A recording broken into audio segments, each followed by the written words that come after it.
जय श्री कृष्ण।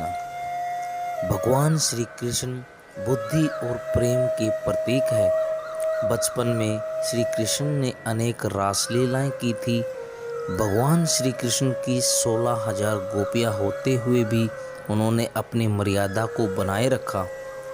यह उनके भगवान होने का प्रतीक है।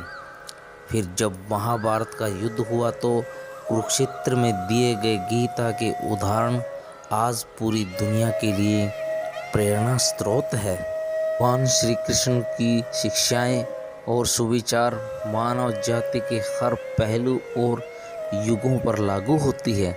भगवान कृष्ण के सुविचार अनेक पीढ़ियों तक उनके ज्ञान को समाहित करते रहते हैं। हमारी आत्मा आध्यात्मिक रूप से सो रही है। जिस प्रकार एक अलार्म घड़ी एक सोते हुए आदमी को जगा देती है, उसी तरह भगवान कृष्ण के सुविचार आध्यात्मिक वास्तविकता के प्रति जागृत करने में भूमिका निभाते हैं। भगवान कृष्ण करुणा, कोमलता, प्रेम के देवता है और भारतीय देवताओं में सबसे लोकप्रिय और व्यापक रूप से पूजनीय है। भगवान कृष्ण ने अपने प्रेरक शब्दों में अर्जुन को कुरुक्षेत्र युद्ध में प्रेरित किया है। उन्होंने हमें जीवन, प्रेम, खुशी, धर्म, मोक्ष, मुक्ति, भक्ति, योग, ध्यान, धर्म, सत्य सभी के बारे में सब कुछ सिखाया है। भगवान श्री कृष्ण जी कहते हैं, अच्छाई की रक्षा के लिए, दुष्टों के विनाश के लिए और धर्म की दृढ़ता से स्थापना करने के लिए मैं युगों युगों से जन्म लेता आया हूँ और आगे भी इसी तरह जन्म लेता रहूँगा। जब जब इस धरती पर अधर्म और पाप की महिमा बढ़ जाती है, तब तब भगवान अवतरित हुए हैं। रावण को पापों से मुक्त करने के लिए भगवान श्री राम को इस धरती पर आना पड़ा था।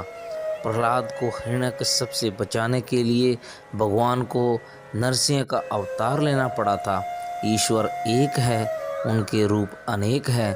भगवान अपने भक्तों के संरक्षण के लिए हर हालात में अवतरित होते हैं। आत्मा को दूषित करने और नरक की तरफ बढ़ने के 3 दरवाजे हैं: वासना, क्रोध और लालच। आत्मा वह पवित्र स्थान है जहाँ भगवान का वास होता है। अगर इस आत्मा को वासना, क्रोध जैसे गंदे विचारों से भरते हो तो आत्मा रूपी मंदिर में आशीर्वाद से खाली हो जाता है। जहाँ ईश्वर का वास नहीं होता, वह नरक के समान ही तो है। मनुष्य अपने विश्वासों के परिणाम स्वरूप ही बनता है। जिस तरह से वह यकीन कर लेता है, उसी तरह से वह बन जाता है। जिस तरह अगर आप किसी एक विषय को अपना लक्ष्य बनाकर उस पर सतत चिंतन मंथन करते हैं, तो निश्चित ही आप उसको हासिल कर लेते हो। इसके लिए आपको उस विषय को स्वीकार करना होगा, उसको मानना ही होगा। एक बार जब आप उसमें खो जाएंगे, फिर आप वही बन जाएंगे। इसलिए खुशी की कुंजी यही है कि अपने मन से इच्छाओं के बोझ को हल्का कर दो। केवल एक, मगर मेरी कोई इच्छा नहीं तो मुझे किसी बात की चिंता नहीं। किसी के पास कुछ होने और मेरे पास न होने का दुख इसलिए होता है क्योंकि मैंने भी उस चीज़ से दिल लगाया जो मेरे पास नहीं है, और वह मैंने किसी और के पास देखी। जिस दिन मेरी इच्छाएं ख़त्म हो जाएगी, मेरी सारी चिंताएं ख़त्म हो जाएंगी। कुछ पाने की चाहत आप जितनी अधिक रखते हो, आप उतने ही निराश होते हो। अगर कुछ मिल जाए तो खुशी का ठिकाना नहीं, अगर कुछ न मिले तो दुख का पहाड़ है ये। हमारी चाहत ही तो जो परिस्थितियों के अनुसार हमको बार बार विचलित करती है।